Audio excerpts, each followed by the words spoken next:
Great Hariom, to His Holiness Swamiji, and all fellow devotees of the Lord.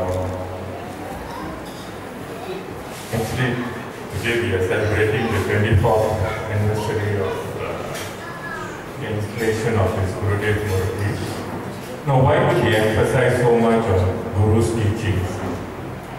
What is the difference between the Ramayana, the Bhagavad Gita, and Gurudev's teachings?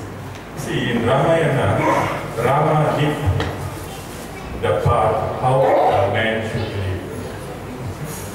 But he never left behind any recorded teachings. He lit the path, he showed us how we should live. In Mahabharata or Bhagavad Gita, Krishna gave instructions to Arjuna, that's all of us, how one should live in this world and how should one treat this life towards the spiritual journey. But Krishna never lived the life that he wrote. Otherwise, all of us would be born in the grave. So, these are great teachers or great books that taught us how we should live.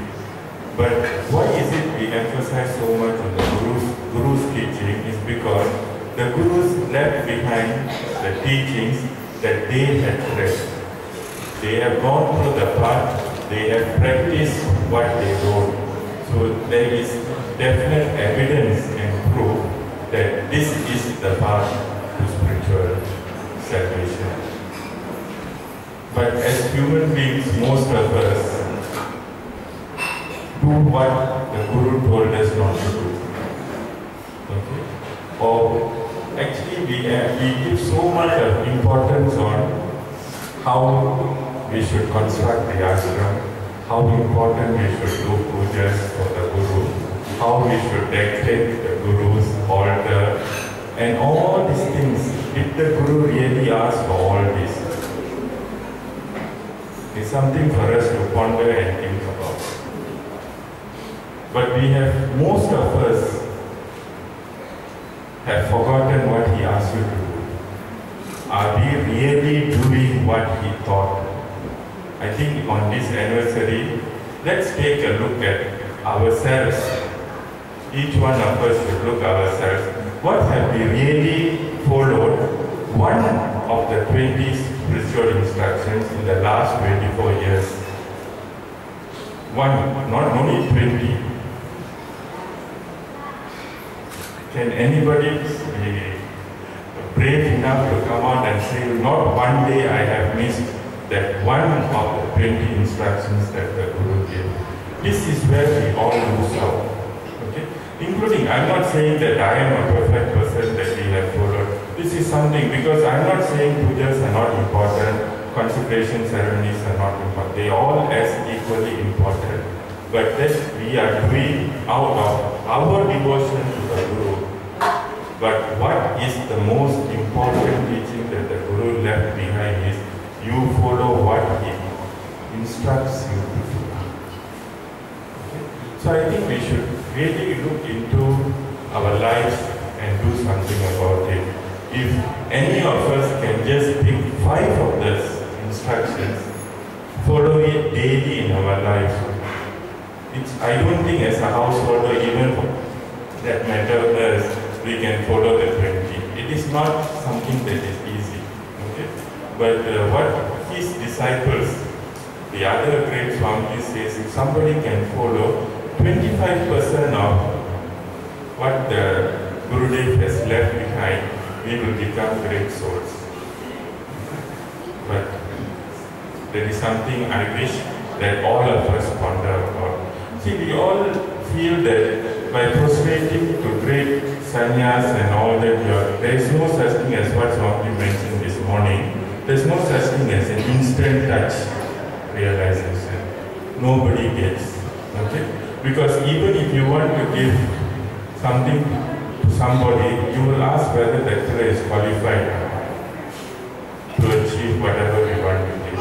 So you think everything is going to come when we are ourselves. You know, many of them think that immediately starting to meditate and awakening the Kundalini Yoga and all that, you know what you'll end up with us? We'll all be trying the hospitals in Kampoy will be full. Because all will become cuckoos. And if you go to great places like this, you find a lot of these cuckoos walking around because they have tread the path and tried to achieve something in the shortcut which the mind and their own intellect does not accept. So you end up as one of those lunatics walking around. So I feel that this is something that we really should look into, wonder ourselves. Most of the time, many of us, when we sit down to talk about monastic order or monastic life, we are talking about what we want to do. You know, set up an ashram, have a separate land. This is how I like the ashram to be. But we never sit and say, ask anybody, did you really get up at 4 a.m. in the morning? Nobody talks about it. Why? It's because we always like to do things that we like to do. It is very difficult for the human mind to accept something that you don't like to do. Nobody likes to get up at 4 o'clock. It's a difficult thing unless we make an attempt. So it's my request that at least we try to develop some sort of a habit, pick up a few of those instructions that is most feasible to our circumstances and do something about it. Otherwise, we are just going to come back again and again talking about the same thing, even the birds will come. I will stop this with a small epilogue of a householder's life. You know, there was once a very young couple. He was courting his girlfriend for many years. Finally, he got married. So he was in a state of bliss in that marital life. One day he comes across this great sage who was sitting there. So the wife tells him, look, why don't we go and prostrate to the sage and get his blessings? So he is reluctant because he feels his mind was, what a stupid life the sage has taken, you know, he doesn't know what bliss is married life. He's just wasting his time taking the robes and sitting there.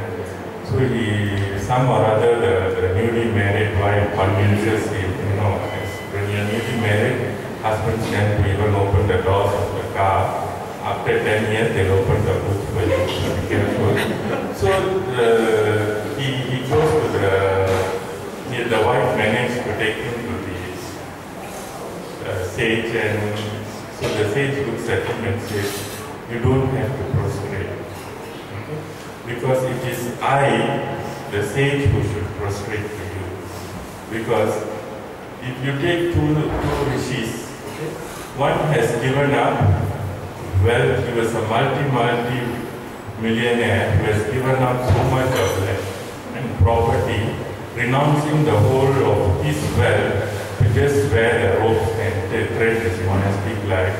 Whereas another rishi just gave up a small part of his property and treading the life. Who do you think is big greater?